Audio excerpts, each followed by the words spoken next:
rode by over 5 million people,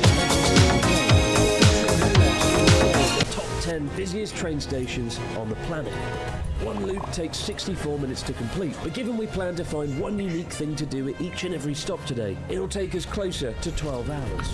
From hectic mega stations to tranquil, uncharted neighborhoods that most travelers miss, we'll visit shops, markets, gardens and temples, discovering along the way what makes Tokyo the ultimate city of contrasts. And perhaps nowhere better encapsulates that than our first stop. When it comes to stations in Tokyo, it doesn't get better than Tokyo Station. The beautiful red brick facade. It's not the busiest though. That award goes to Shinjuku, which we'll be begrudgingly passing through later today. I still get lost after 10 years. Don't know where I'm going. But Tokyo Station, about 500,000 people pass through it every single day, and I've actually gone through it more than any other station in the country probably, just because when you're catching the Shinkansen bullet train to North Japan or down to Kyoto, this is your first port of call. This is where you'll come in. And I've got one pro tip for you when you come to Tokyo Station.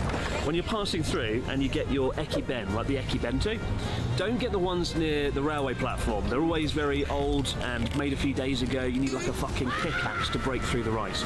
Not good. There's a food court though on the Marunouchi south side where the food is fresh and delicious, and that's usually the first place I stop off when I'm on my way through Tokyo. And wash it down of course with the Wonder Morning Shit coffee. I don't know what about this makes it the morning shot. You know, it says it's the signature canned coffee with perfect taste for the morning. If your favourite taste is just a bucket of sugar, there's nothing good about it. Anyway, enough about the Wonder Coffee. Let's go to Kanda Station, stop number 2. Dah kenapa jadi lagging? So Kanda, I wouldn't normally stop here, but we're stopping everywhere today. It does have one cool thing going on though. Kanda has Jinbocho, which is this district that's kind of like Akihabara, but for books. The next stop is actually Akihabara with all the retro electronics, but here, the whole street has over 150 bookstores. And somebody getting killed in a car crash. There's over 150 bookstores on this street though, and it's a really nice vibe. People picking them up, having a read, going inside. And before I leave here, I want to get a book for myself. Could get a Japanese book. Just have a read.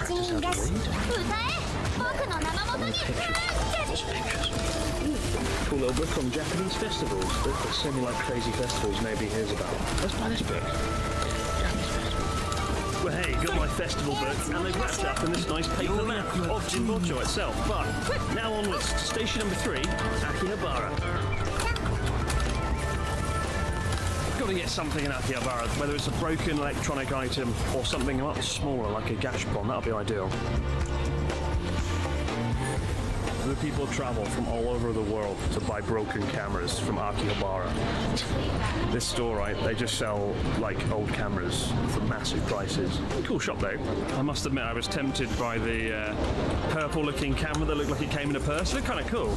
Maybe as a present to Charlotte, but then it was 26,000 yen, which seemed a little bit pricey for what it was. So, yeah, cool shop though. If you're ever in Akihabara, check it out. All the cameras are operational and batteries in, so you can like test them out.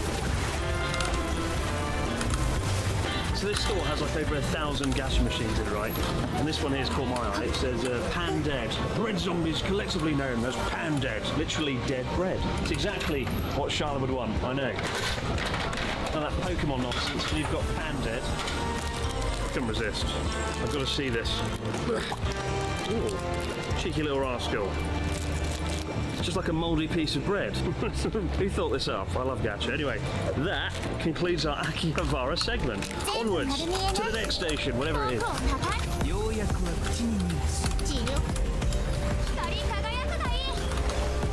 Our next stop is Okachimachi Station, and Okachimachi is not only preparing for its rival station, but it also bookends one side of the thriving Ameyokucho market, tucked beneath the railway tracks of the Yamanato Line.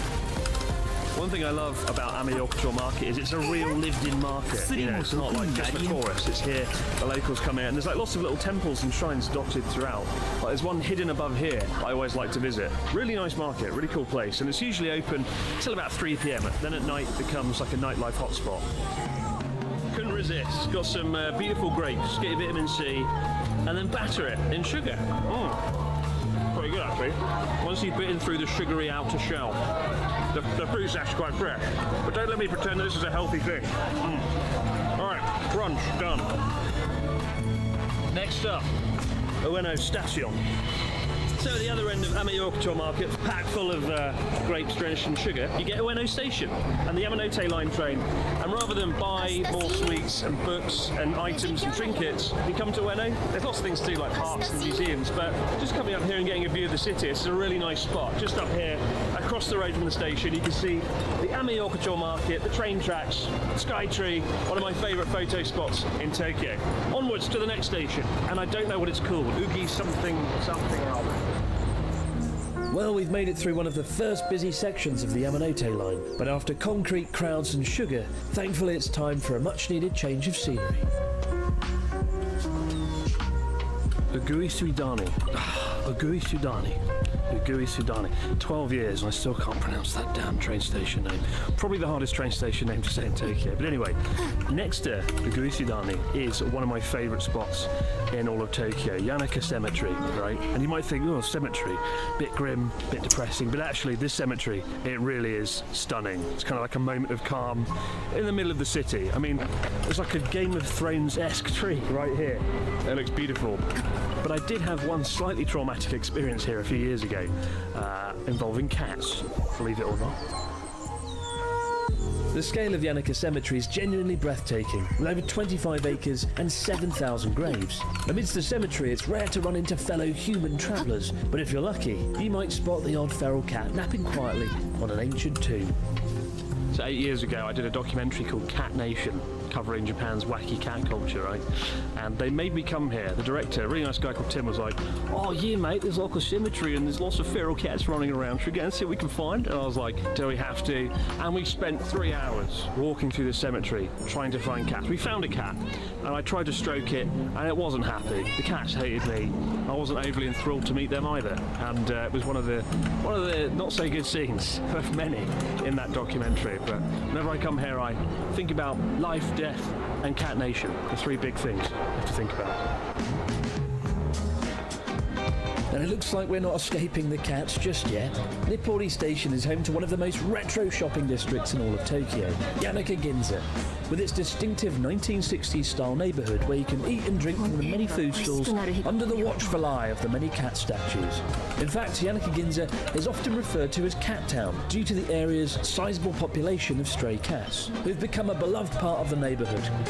I do love Yanaka Ginza and its kind of retro style aesthetic. The shops selling souvenirs and trinkets, some selling snacks and food. There's one over here I've just spotted as well, selling sake, and I might go and indulge with the 10 minutes I've got left in Yanaka Ginza.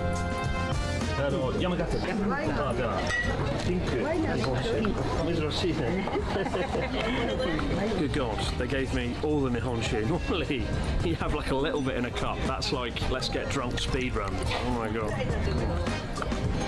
Bloody hell, that's really good. Well, I will admit, when it came out and I was like, oh, pink sake, oh yeah. That's not something you normally get excited about. It's usually not a sign that it's going to be good, but kind of like fruity, it's kind of like craft sake.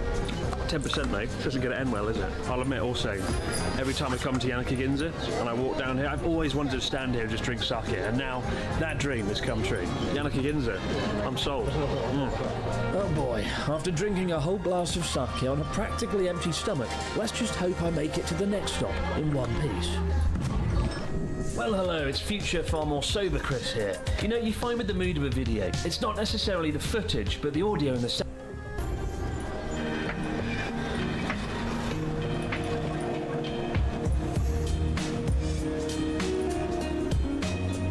Well, with the next few stops, we're officially in uncharted territory, and I've been tipped off about the magnificent and luscious Nezu Shrine, tucked away near Nishinipori Station. Perhaps the most beautiful shrine that I've somehow never heard of. What I love about this trip is discovering new places, and finally we've discovered somewhere new, the Nezu Shrine, dating back to 1705. Beautiful place, luscious forests, ponds, and something very special over here in a minute that I'll show you, but you wouldn't really know we're in Tokyo when you take a look around. It's so well kind of concealed by the forest. And every year they have a big azalea festival as well for the garden. Apparently they're big fans of Australian pop star azalea over here as well. God knows why.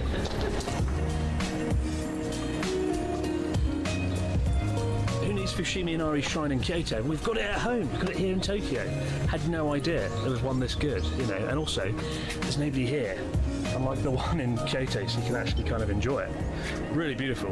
Definitely one of the highlights of the day so far. How have I never come to this shrine before?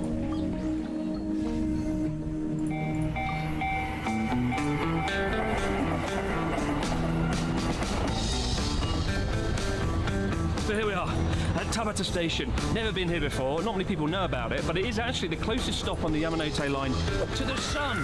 It's so hot, what the dickens. But also, Tabata Station has the award of being the cheapest stop on the entire Yamanote line. It's 88,000 yen on average here for an apartment, which is about $550 a month, which is a steal if you're in Tokyo. So check it out if you're moving here on a budget, place to be, Tabata. But now, onwards to the next station, Komagome, I think. All this dashing between stations and trains is thirsty business. Fortunately for our next stop at Komagome's serene Nikugen Gardens, amidst the picturesque ponds and stone bridges, lies a small Chashitsu tea house, serving up fresh matcha green tea. Just the ticket. A nice, beautiful cold cup of matcha green tea overlooking the stunning Rikugien Garden. Fun fact, a few years ago, when I finished teaching in 2015 and I moved to Sendai, there was a small period of time where I actually kind of spent a month living in Tokyo. I'd never talked about before. And I ended up here in Komagome, living at a friend's place. And whenever I told Japanese friends, I'm staying at Komagome, they were like, wow, I don't know what that is, because it's not a very famous station. In autumn, they did really nice illuminations here, and that's the first and only time I came here, like 7-8 years ago. It was built by the lord of the Kawagoe domain back in the 18th century. And there's 88 scenes here depicting famous moments from ancient waka poetry. Funny, isn't it? Some lords die in battle, get slaughtered on a field. Others get to build their favourite garden. Swings and roundabouts being a lord in Japan. Well, it's been a pleasant few stops through the more peaceful neighbourhoods of the Yamanote line. But as we arrive in Sugamo, we find ourselves thrown into one of North Tokyo's most thriving street markets. Well, sort of. So here we are, Sugamo Jizodori Street, kind of colloquially known as Granny Harajuku. It's a shopping street bustling with elderly people. I don't know why it caters to elderly. I guess there's lots of clothes shops or something. It's living true to its word though.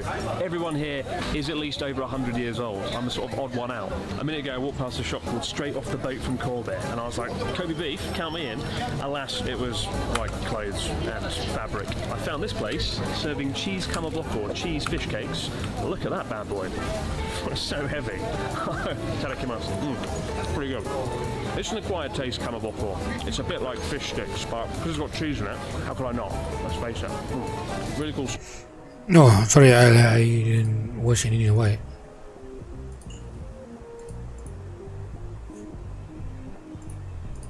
Street again, haven't seen a single tourist here. I feel like the odd one out. And also I feel very young for once, so that's good. If you want to feel young, get yourself to Jizodori Street.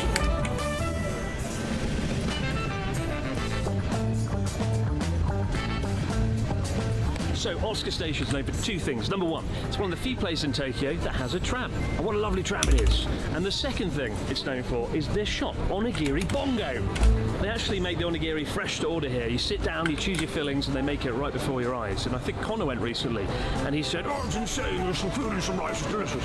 I hear it's good, and I would go in. However, there's a hefty queue across the street. People have to queue for hours to get onigiri. Weird, really. It's quite hard to get like a fresh onigiri in Tokyo, unless you go to every convenience store ever. Oh look, and here's the tram! Yay! Alright, away we go. Our first of many mega stations coming up, Ikebukuro. Chaos beyond compare. Luckily there's a place, an oasis in the city, not too far from here, if we make it through these crowds. Over 2.5 million passengers pass through Ikebukuro Station every single day, making it Japan's third busiest stop. But the real jewel in Ikebukuro's crown is perhaps the city's best-known shopping mall, a staple of North Tokyo since 1978, Sunshine City. So Ikebukuro has Sunshine City, a massive multi-storey complex with the Pokemon Center. So it's kind of like Pokemon Mecca here. Charlotte always comes here, so I feel like I should buy her something. What represents her the best, Pokemon-wise? Hey, I would buy this, but she's not Charizard yet, is she? Maybe next year. So here we are at Maejiro Station. There's not a whole lot going on here. It's quite residential, and there's a university called Gakushin University, a very prestigious private place where kind of members of the royal family go. But there's a review here saying it's a boring station with nothing to do and a bad view. Well, I say, actually, it's got a very good view. Check this out, an unobstructed view of the Yamanote line, a rare thing in Tokyo. And here it comes right now. Hey, from Ikebukuro onwards to our next stop, which is called the station that I know definitely for sure. It's called Takeda no Baba. Definitely, yeah.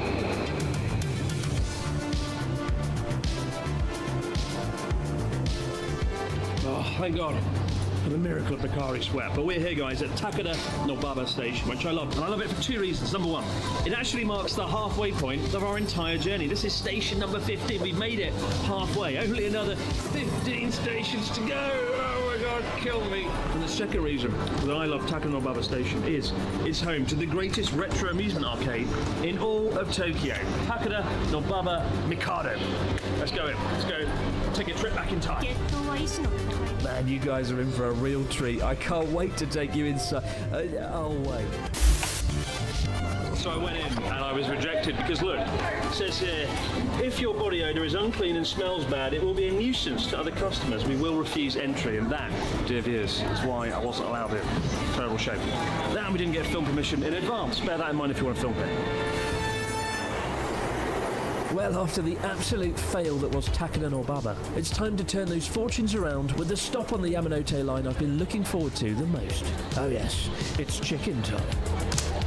I think if you got off the train at Shinokubo, came out, you'd be Aku baru like, satu, aku kasi si Zuru lagi ke Mika. This is Koreatown, and it has more chicken per capita than just about any other place in the country, which is why it's probably one of my favourite stops in Tokyo. Also, in stark contrast to Otsuka, Granny Harajuku, everyone here looks about 14 years old, so I suddenly feel very, very old indeed. Anyway, let's go grab some chicken. Wow. Chicken drenched in cheese. The perfect dish. Cheese, chicken, kimchi. What a potent combo. Oh. They said it couldn't be done. The Family Mart chicken couldn't be topped. Well, I said that. But I was wrong. Korean chicken is on a whole nother level. The batter's so crispy.